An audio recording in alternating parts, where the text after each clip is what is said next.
মানে মেইনের থেকে কোনো প্রবলেম নেই, সব দুধ খাও? আমার কাছে মেইনা দিয়ে খাও। কত নিয়ে আসছে 250 টাকা।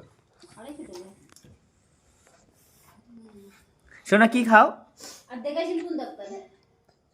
10 টাকা গৌরব কিছু না রয় আলাদা করে বসেছে। সব বড় কিছু কিছু কিছু এই মা এই যে সব সাথে ওটা তুমি একদম জানাতে পারবা। কিছু কিছু কিছু কিছু ও শুয়েছিল তো, বৃহস্পতি আসুন 3 দিনে দেখা। শুয়েছিল সোনা কি করো? শুয়েছিল একটা এই যে ম্যাডাম বলে দাও তোমার যখন প্রবলেম হচ্ছে তোমাকে আমি রেফার করে দিচ্ছি। কি করতেছ? ওই ডাক্তারের কাছে রেফার করে দিল, বললো আউটডোর সোনা কি করো? রেফার করে না।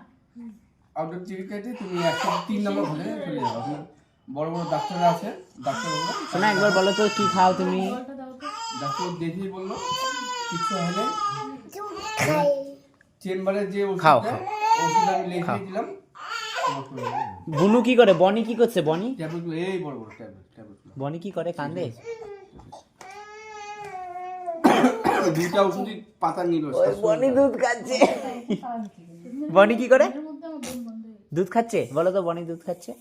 সকালে যে অবস্থা হয়েছিল, হ্যাঁ মানে আমি এত জোরে গাড়ি চালাইছি, মানে অ্যাক্সিডেন্ট করার মতো অবস্থা।